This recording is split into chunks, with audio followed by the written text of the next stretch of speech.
Përshëndetje të dashur miqtë e mi, ja ku po ritakohemi sërish të natën e sonte në kanalin Monitor TV me mua Tirona Lilin në një intervistë ekskluzive për ngjarjen e fundit që na tronditi të gjithëve. Vdekja e shpat kasapit na ka lënë me gojën hapur. Shumë pyetje lart e poshtë, pse ndodhi vdekja e shpat kasapit, pse ndodhin arestet kardiake në moshë të re dhe pse pikërisht artistët me famë, personazhet të cilët kanë peshë të jetës në rrugtimin e famës, kanë probleme shëndetësore. Kemi folur me mjek të ndryshëm, por sonte kemi përzgjedhur që të flasim në një kornizë krejtësisht ndryshe, në një kornizë që ndoshta ne nuk i kemi vënë shumë rëndësi, apo artistët shqiptar, personazhet publik nuk i vënë shumë rëndësi kësaj pjese që duhet të ndjekur dhe është një hap që të mban gjallë, le ta themi. Me mua nëpërmjet linjës telefonike apo linjës Skype-it, le ta themi, është motivuesi me famë botërore, njëherët edhe miku im i nderuar Toni Selimi. Toni, faleminderit shumë që pranove ftesën të jesh pjesë e emisionit Talk Show me mua Tirona Lilin në kanalin Monitor TV. Faleminderit shumë, është kënaqësi të jap disa parime, disa mendime, posaçërisht në këtë situatë tepër të vështirë dhe në një situatë që është e dëmshme për gjithë kombin tonë. Unë e nisa këtë emision duke shpjeguar pak në detaje të vogla se çfarë mund të na sjellë një arrest kardiak, sidomos në moshë të re, por mjekët e kanë shpjeguar në anën mjekësore, por unë dua të fillojmë të flasim së bashku për artistët shqiptar, për trajnimet me ju, për kohën që ndajnë me ju dhe sa një motivues ka peshë në artin e një artistit apo në atë si ta themi, sekretin e lumturisë shpirtërore të një artistit. S'ka problem, dhe me thënë, pesha është tepër e rëndësishme dhe tepër e madhe, është një rol kyç. Pastaj se unë nuk jam veç motivues, por jam ekspert i sjelljes njerëzore me 3 dekada eksperiencë dhe me metoda që i kam shkolluar të bazuara në shkencë.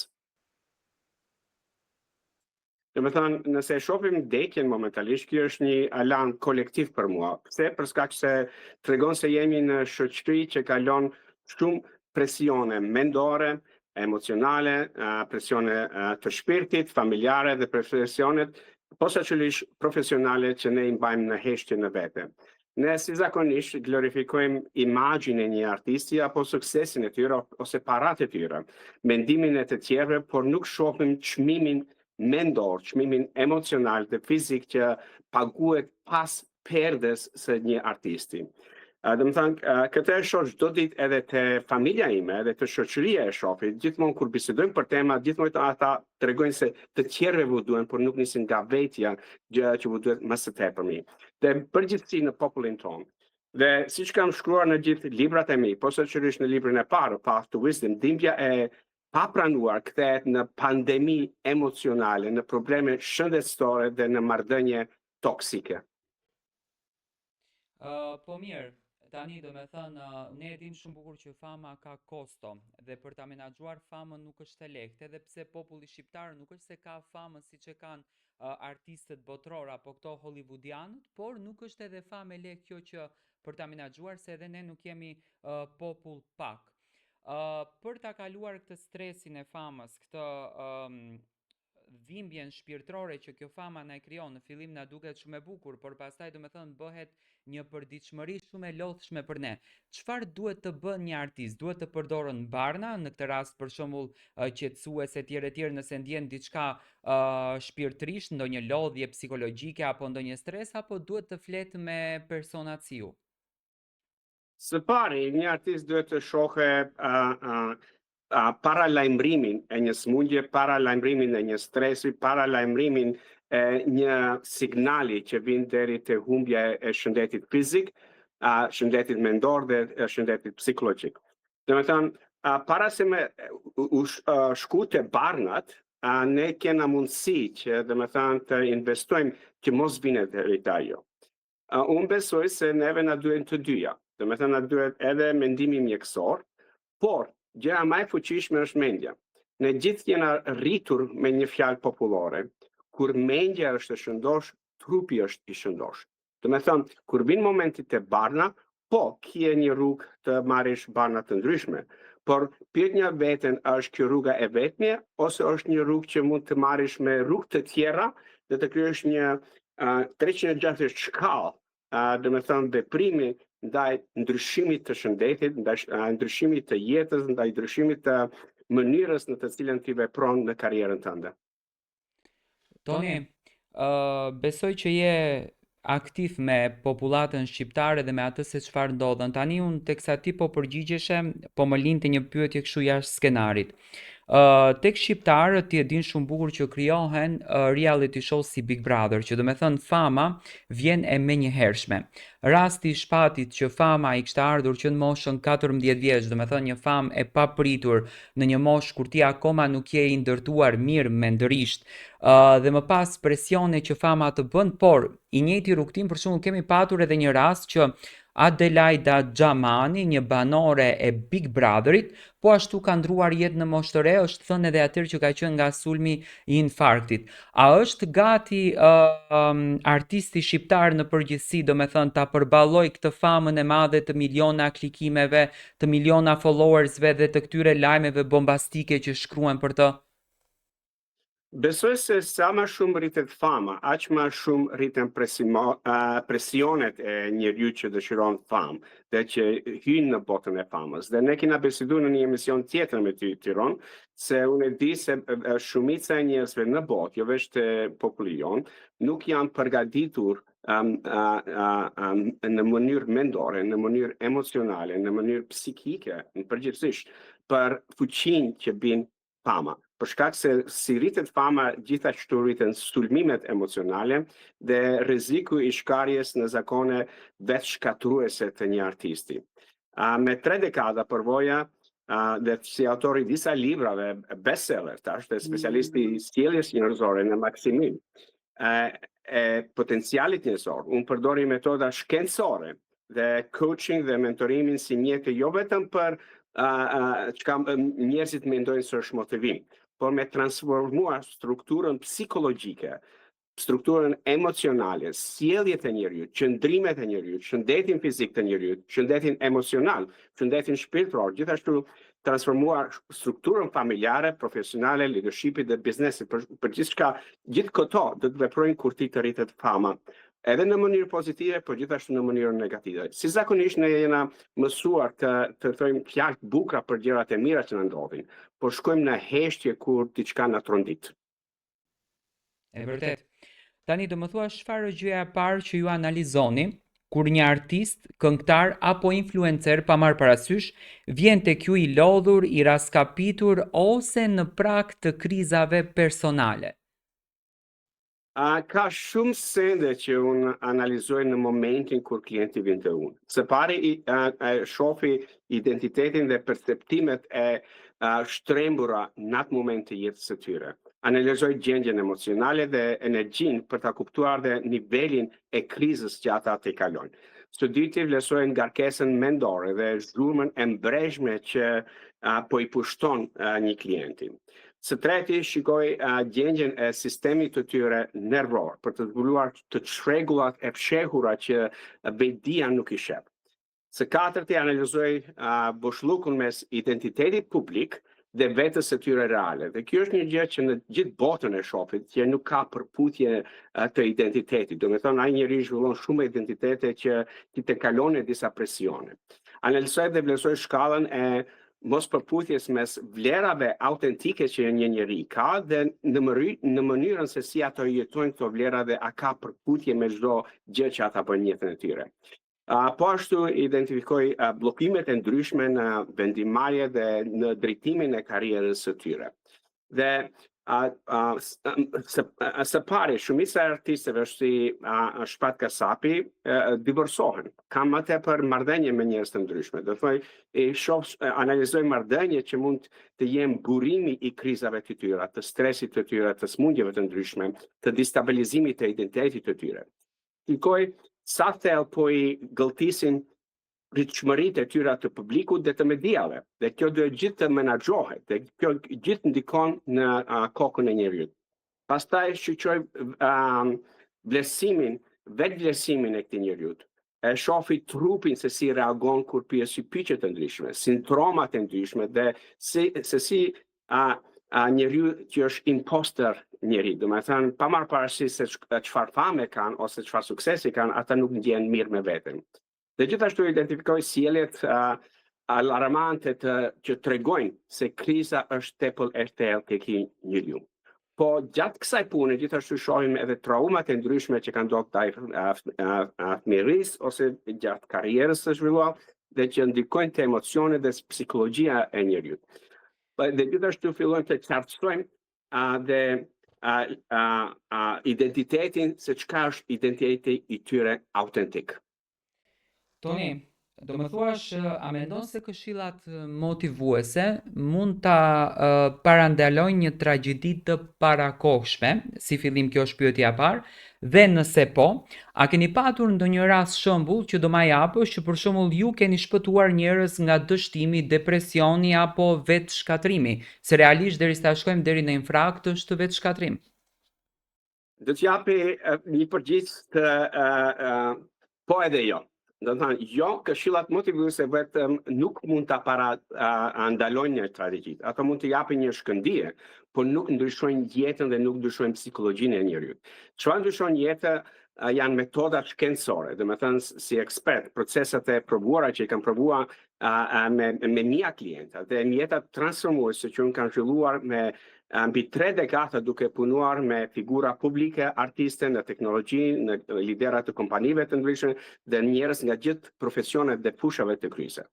Nga një tjetër, por vetëm kur këshillat mbështeten në shkencë, në metodologji të provuara dhe punë të thellë transformuese që bëjnë ta botën tash. Kam punuar me qindra klienta që kanë të kaluar depresioni, ankthi, varësitë e ndryshme dhe sëmundje të ndryshme. Kam punuar dhe disa e kam marrë nga spitali, kanë erdhur direkt në trajnim për 5 ditë trajnim. Disa nga momentet e fundit, për shembull, një klient erdhi që punon në Shkotland, do të thënë klient i famshëm është, edhe ai erdhi tepër i dehur dhe me drogë. Dhe ishte ka qenë spital duke, do me thënë, mjeku duke i treguar se nëse vazhdon këtij rruga ai do të morë infrakt menjëherë. Do me thënë, filluam të punojmë punën dhe gjithë gjërat që i përmenda përpara filluam të shiqojmë si me mikroskop se cilat janë këto sende që vinë deri ata. Një klient tjetër, do me thënë, ai erdhi te unë ditën kur kishte vendosur bënë vetvrasje. Do me thënë, kjo është një klient këngëtar i famshëm dhe merr dhe më tha fjalën e parë që më tha. Nëse ty nuk më ndryshon jetën ashtu si më kanë thënë njerëzit, unë sot do të bëj vetvrasje dhe do kam lënë letrën familjes.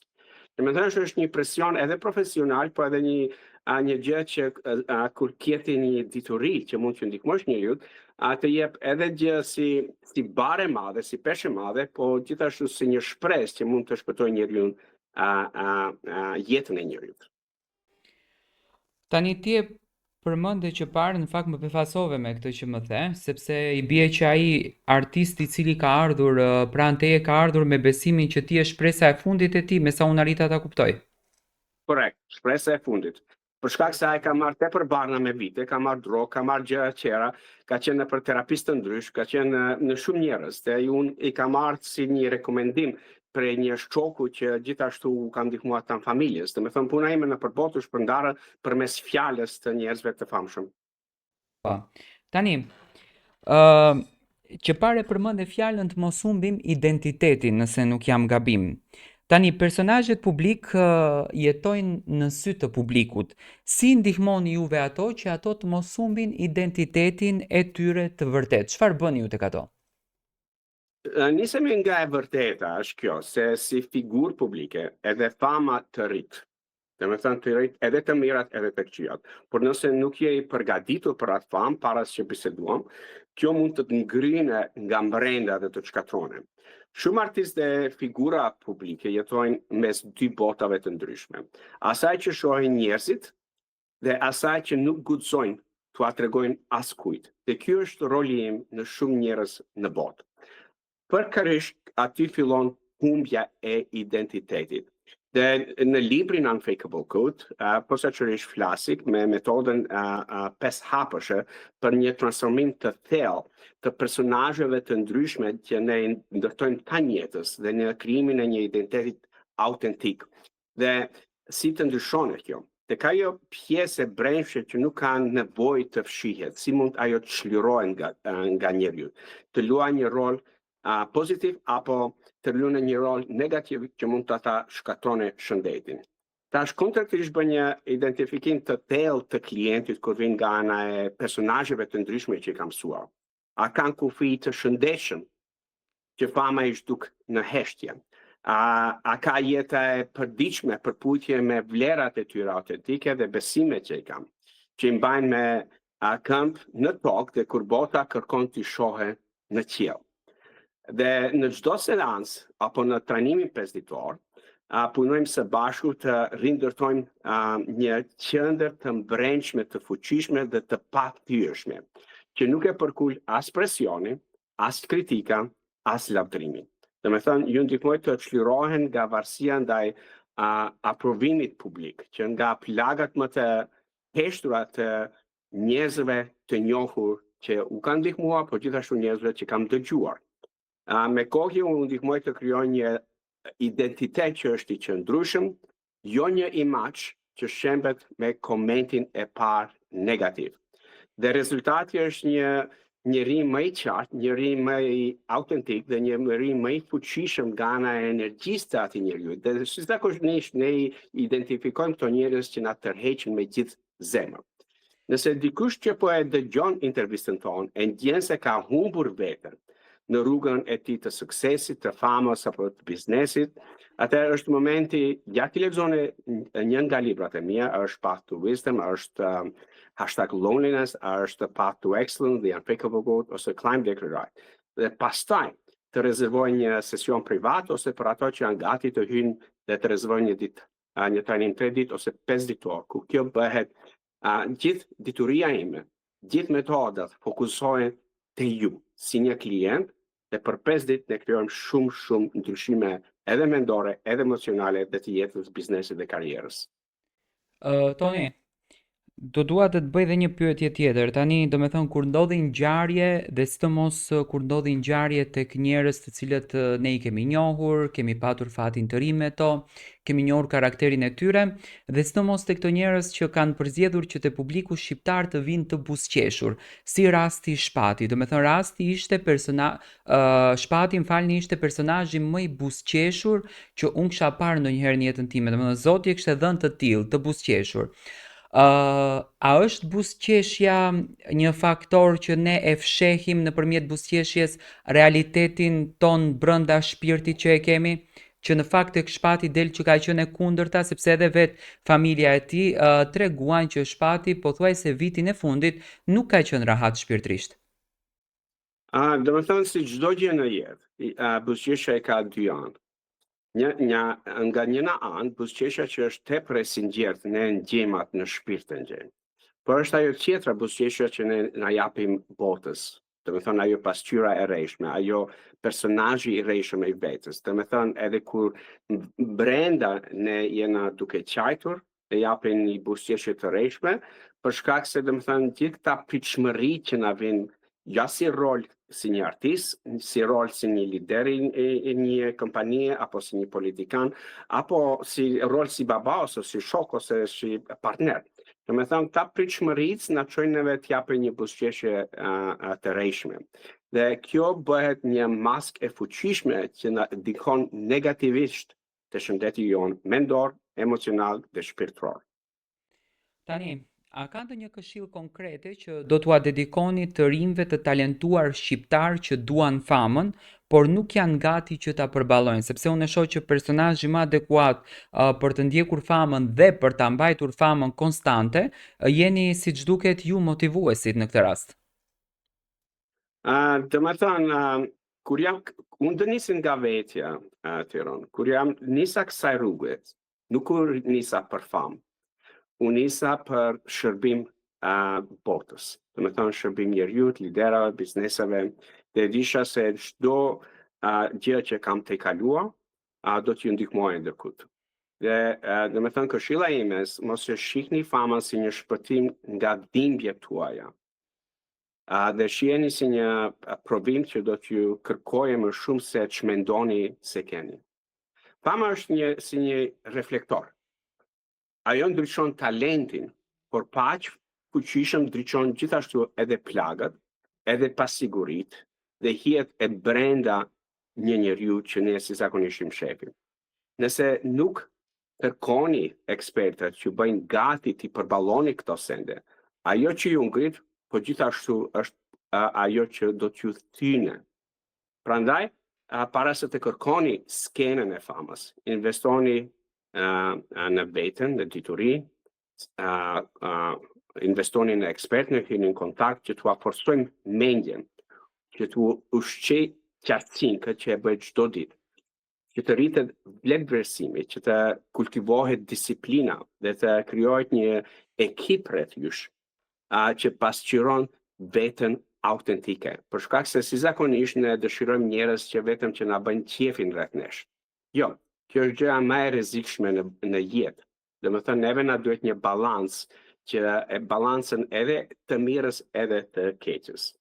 Fama nuk është shpërblim për mua.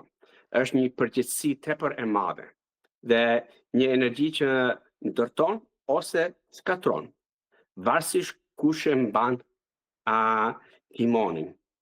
Egoja juaj apo ndërgjegja juaj. A duhet ta pyetni dhe të përgjigjeni para se më nisni rrugë të famës. Dhe nëse doni ta përdorni famën si mjet rritje, si mjet motivues ose inspirues, frymëzues siç e bëju në përbot, jo si të laje për dembje ose atëherë ju ftoj të lexoni gjithë libra, apo të hyni në kontakt me ekipën time të bëni një trajnim privat. Sepse rruga drejt majeve nuk bëhet vetëm me talent, bëhet me vetëdije, me një ekip të fuqishme rreth tyje, punë të brendshme dhe një zemër që t'i qëndrojë e pastër edhe si një dritë e fortë në botë. Toni, për ta mbyllur këtë si intervistë, do më thuash tani sa ndikojnë këto lajmet e shumta që bëhen për një personazh publik, për një personazh të famshëm që tani ka dhe spekulime të ndryshme, nga media të ndryshme, domethënë tituj gjigant, në këtë fazë në të cilën është familja e Shpat Kasapit, të cilët nuk janë personazhe të famshëm realisht. Së pari dëshiroj të them ngushëllime të përzemërta nënës gjysmere, për shkak se kur nëna dhe baba hup një fëmijë, ata e hupin dritën e tyre. Pastaj ish gruas Silvies, djalit Roelit, Albinit dhe të gjitha familjarëve, ngushëllimet përzemërta shoqërisë, fansave të ndryshëm, po gjithashtu popullit tonë shqiptar. Dhe për Shpatin ju preft shpirti në paqe dhe kujtimi i tij dhe muzika dhe buzëqeshja e tij të vazhdojë të ndryshojë në zemrat e të dashurve të tij dhe fansat e tij. Dhe kur vin nga ana e familjes, një lajm kështu, unë gjithmonë jam rrit, nëna kishte 7 humbje një mas një. Dhe u rrita me atë, domethënë humbjen të njerëzve familjar dhe e di dhimbjen e një njeriu. Po gjithashtu me dhimbjet me 29.000 sesione kam bërë deri tash. Dhe nga ana e familjes të Shpatit i kërkoj gjithë publikut shqiptar të jenë të ndërgjegjshëm, dhe t'ju japin hapësirë që duhet ata të shërohen dhe të binë në një realitet se djali i tyre ka ndru jetë. Dhe të kërkoj për çdo njeri të jenë të ndërgjegjshëm, dhe të japin dashuri dhe të mos paragjikojnë dhe gjikojnë. Dhe me thënë se ka shumë gjë, mas diçka që ndodhe, vinë shumë mendime. Dhe këto mendime nuk do me thënë është realiteti se çka ka ndodhur. Toni, unë të falenderoj shumë për intervistën që më dhe, falemderit shumë për këto fjalë motivuese dhe falemderit shumë që je këtu në mesin ton për të na ngushëlluar edhe në formën se si ne duhet veprojmë që të paktën të jemi sa më larg doktorëve dhe të mbajmë sa më gjatë shëndetin ton. Unë të uroj rrugë të mbar, unë e di që ti do të udhtosh nesër sepse ke shumë angazhime dhe kanë fati njerëzit të cilët motivohen nga ty dhe gjithashtu gëzuar edhe festat e fundvitit që i kemi shumë afër nesh, apo jo? Po, gëzuar gjithëve dhe faleminderit shumë për këtë nder. Kënaqësi. E pra të dashur miq, ishte kjo intervista që unë realizova me ju. Ne do takohemi sërish së bashku me emisionet e radhës.